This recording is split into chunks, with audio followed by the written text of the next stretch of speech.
प्रदर्शनी पब्लिक के लिए आज से हम लोग खुली किए हैं। प्रदर्शनी में स्पर्धा के रूप में जो पेंटिंग चुने गए थे वो 149 है और अदर जो वर्क है इसके साथ में सम्मानित डिस्प्ले है। ऐसे करीबन 20 कलाकारों की कलाकृतियाँ भी इसके साथ में हमने डिस्प्ले की है। ये देश के हमारे जाने माने कलाकार हैं। सर, आपने जो लेकर आए हैं कई सारे कलाकारों, कितना मुश्किल रहा आप लोगों के लिए सभी कलाकारों को एक साथ लाना?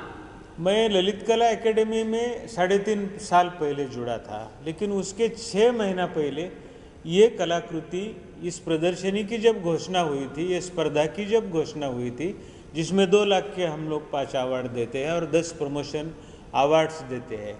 ये आज़ादी का अमृत महोत्सव चल रहा है और अदर कला के साथ में, संस्कृति के साथ में, ये एक बहुत बड़ी कला की संस्कृति है जिसके द्वारा हम दुनिया को जोड़ते हैं। आपका सवाल ये था कि कितना टाइम लगा है। करीबन ये 4 साल पहले कलाकृति इस देश में आई थी और इसका हमने समीक्षण अभी बाकी है। 9 तारीख को इसका समीक्षण होगा। संभावित जो अवार्ड विनर्स है, कमेटी के, चुनाव कमेटी के, चयन कमेटी के सदस्य चुनेंगे और उनके नाम की घोषणा हम करेंगे। जल्दी ये नाम आपको भी हम देंगे। ये जो अवार्ड देंगे वो 11 तारीख को 11 बजे महाराष्ट्र राज्य के राज्यपाल के हाथों द्वारा दिया जाएगा और तभी पता चलेगा कि कौन सम्मानित अवार्ड विनर्स है। जैसे कि जो गवर्नमेंट की तरफ से भी स्कीम ये रखी गई है, गवर्नमेंट भी हेल्प करती है, तो कितना फायदेमंद होता है जब सरकार मदद करती है इस तरह के आयोजन? बहुत बड़ा फ़ायदेमंद है। आज इस आयोजन के लिए ललित कला एकेडमी के लिए सरकार ही फंड देती है और सरकारी फंड से ही ललित कला एकेडमी चलती है। हमारा जो चुनाव चयन होता है वो राष्ट्रपति हमें अपॉइंट करते हैं। एक कमेटी द्वारा चेयरमैन का चयन होता है और जब ये काम करने के लिए चेयरमैन आता है तो अपने विजन से, जो प्रोफेशनल लाइफ में आपने जो अनुभव है उसके तरह से राष्ट्र की संस्था चलाने के लिए होती है और उस तरह से 3.5 साल से ये काम चल रहा है। साथ में हमारी अदर कमिटीज़ भी रहती है जो सजेस्टिव रहती है, हमारे काउंसिल भी रहते हैं, करीबन उसमें 60 लोग रहते हैं और कुछ एग्जीक्यूटिव बॉडी भी हमने बनाई है, उनके भी सजेशन हम लोग लेते हैं। आपको जानकर खुशी होगी कि इतना बड़ा 139 कलाकार चुनने के लिए, इसके लिए मोर देन 500-600 कलाकृतियाँ स्पर्धा में आई थी देश दुनिया से और उनसे ये प्रथम चुनाव हो गया है। जैसे कि आज मुंबई में आपने ये रखा है जी, क्या मकसद है जहांगीर आर्ट गैलरी में रखना? ज़्यादा से ज़्यादा क्या है आपका मकसद? मेरा अपना बहुत ये पसंदगी का सेंटर है। मैं जब बॉम्बे आर्ट सोसाइटी का चेयरमैन हुआ करता था, इसी जगह मेरा कार्यालय यहाँ हुआ करता था, बॉम्बे आर्ट सोसाइटी का एक छोटा सा ऑफिस, और करीबन इस हॉल में मैं 23 साल तक आते जाते रहा क्योंकि मैं 23 साल बॉम्बे आर्ट सोसाइटी से जुड़ा रहा। देश और दुनिया के बड़े कलाकार मैंने यहाँ प्रमोशन पाते हुए देखे हैं। अपना नाम उन्होंने इस हॉल से कमाया है, अपनी व्यावसायिकता इस हॉल में उन्होंने डेवलप की है और जब यहाँ चयन हुआ तो मित्रों ऐसा था कि हमारा नेशनल लखनऊ में हम करने वाले थे और प्रिंट बेनाल हम दिल्ली में करने वाले थे।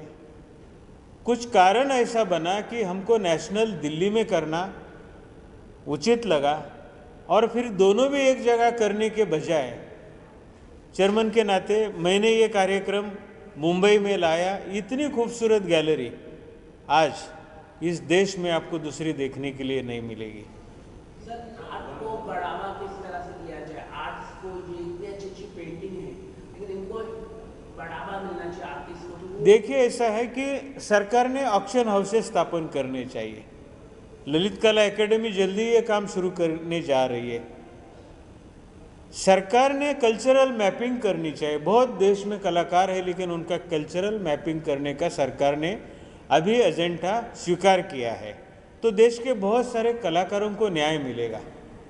आज जब किसान को एक आधार कार्ड मिलता है तो किसान को फ़ायदा हो सकता है। अगर किसान को फ़ायदा हो रहा है, कलाकार को अगर कला आधार मिलेगा तो उसके ज़रिए बहुत सारे बैंक लोन है, बहुत देश विदेश में जाने के लिए उनको ट्रैवल फंड है, कई योजनाएं सरकार ला सकती है और उसका कलाकार को बहुत बड़ा सहभाग हो सकता है। और इसी के लिए कला मैपिंग एक बहुत बड़ा जरूरी ऐसा विषय है। हमारे पड़ोसी देश है जिन्होंने अपने कलाकारों का, जैसे कोरिया है, उत्तर कोरिया है, जापान है, चाइना है, इन्हीं सभी लोगों ने अपना कल्चरल मैपिंग कार्यक्रम पूरा किया है। ललित कला एकेडमी और भारत सरकार भी कल्चरल मैपिंग का कार्यक्रम करने के लिए हमारी कई मीटिंगें हुई है और हम इसके लिए कार्यक्रम शुरू करने जा रहे हैं। कोविड में कितना असर हुआ है? कोविड में बहुत असर हुआ है। आदमी घर के अंदर अपने दरवाजे के अंदर जब किसी को लाके नहीं दे सकता या कोई बिकी हुई कलाकृति देश में भेजने के लिए कोई साधन नहीं है, तो आप जानते हैं कि जो आदमी खेती नहीं कर सकता, बिजनेस नहीं कर सकता, कला के सिवा उसका कोई साधन नहीं है, अपने रममानिता में उसने अपना जीवन बिताया है, कला में अपने स्टूडियो में जीवन बिताया है, और कभी कभी कला माध्यम ही उसको अवेलेबल नहीं, रंग अवेलेबल नहीं, कैनवास अवेलेबल नहीं, तो कलाकार ने क्या करना चाहिए।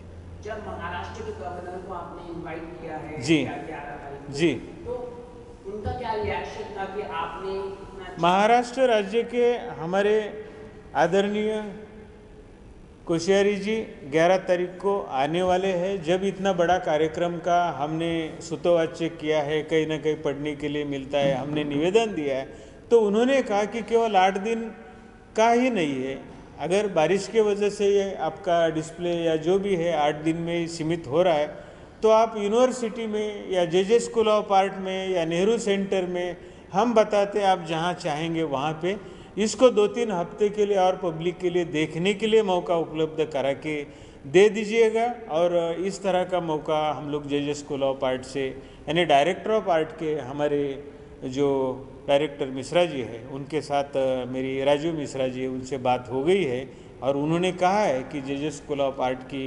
इमारत में अगर ये डिस्प्ले हो सकता है तो इसके लिए हम परमिशन दे देंगे।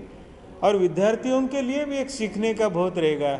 ये चित्र दीवार के ऊपर लगेंगे और स्टूडेंट बीच में रख के उसका अभ्यास भी अपना करेंगे, उसका अध्ययन भी होगा। आने वाले जो प्रेक्षक आएंगे, दूसरे कॉलेज के विद्यार्थी आएंगे, कलाकार आएंगे, कला के संबंध में हम लोग और कला और कलाकारों के सम्मान जैसे भी कार्यक्रम करने वाले हैं। तो इस क्षेत्र के आदर्श लोगों को भी, जिन्होंने प्रिंट्स इस विषय में अपनी कलाकृति बनाई है, ऐसे लोगों का भी वहाँ हम लोग सम्मान करेंगे। इसके आगे के एडिशन में जे स्कूल ऑफ आर्ट में यहाँ भी हम लोग जे के कुछ कलाकारों को बुला के पब्लिक के सामने लाने का हमारा प्रयास रहेगा। सरकारी ऑफिसर्स आएंगे, सरकारी जो बड़े अधिकारी हैं जैसे कलेक्टर्स हैं, अभिनेता हैं, संगीत क्षेत्र से है या होकल क्षेत्र से लोग हैं, यहाँ भी अपनी आके पेशकश देंगे। क्योंकि कला जो है उसका माध्यम अलग है, लेकिन ये जीवन के लिए है। Heart, head and hand, it create everything, जो सबसे अलग चीज़ है। बहुत रियाज से ये लोग राज करते हैं और राज करने का जब टाइम आता है तो हमारे मन को, हमारे तन को वो उल्लासित करता है, दिमाग को उल्लासित करता है। दुनिया में इसका बोलबाला हर कला का होता है और दुनिया इसके लिए कलाकारों को पैसा देती है, चाहे चित्र। जी जी, देखिए इस जूरी में हम लोग 7 लोग जो चुने हैं, उनमें से विदेश के हम लोग 2 जूरी चुने हैं, अपने देश के 5 जूरी चुने हैं। और जूरी जो चुनेंगे तभी ये हॉल में जब भी आएंगे वो देखेंगे, अपनी नोट निकालेंगे। यहाँ की जो जूरी है, ये जूरी हमें रिजल्ट दे देगी और वो रिजल्ट हम माध्यमों के साथ में शेयर करेंगे। ये बहुत मुश्किल कहना है कि किसको दे सकते हैं, बराबर है, लेकिन उन्हीं को ये अवार्ड मिलता है। इतनी बड़ी जूरी जब होती है, एक व्यक्ति जूरी करता है तभी हो सकता है गलती है, लेकिन 7 लोगों के नज़र से अच्छा वर्क ही चुना जाता है। आखिरी सवाल, लोगों से क्या निवेदन करना चाहिए, लोगों को क्या मैसेज देना चाहिए और सरकार से आप क्या चाहते हैं कि वो जल्द से जल्द लागू हो कि आर्टिस्ट को फायदा हो? पहले तो सरकार इसे देखे, कला का विजन क्या होता है, कला का आनंद है। सरकार के अधिकारी मंत्रीगण ये ले ले, जो कला को परचेस करते हैं, ऐसा जो धनिक वर्ग है इसको विजिट करें, अपने संग्रह के लिए ये इनमें से कुछ कलाकृतियाँ ले सकते हैं।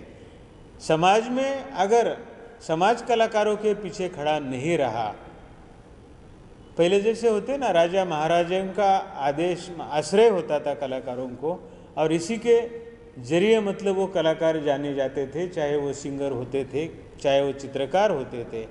हम जानते थे कि अंग्रेजी ज़माने में एक डेविड ब्रदर आते थे। छत्रपति शिवाजी महाराज की प्रथम जो चित्र बनाए वो डेविड ब्रदर द्वारा बनाए हैं, हम जानते हैं। और बहुत सारी कलाकृतियाँ जो है समाज में उन्हीं के जरिए प्रथम आई है। सरकार इसे अपने तरह से पब्लिक के साथ में शेयर भी कर सकते हैं। सरकार इसके लिए अलग कार्यक्रम करके और जगह भी ले जाने के लिए कोशिश कर रही है। केवल ये मुंबई में होगा ऐसा नहीं है।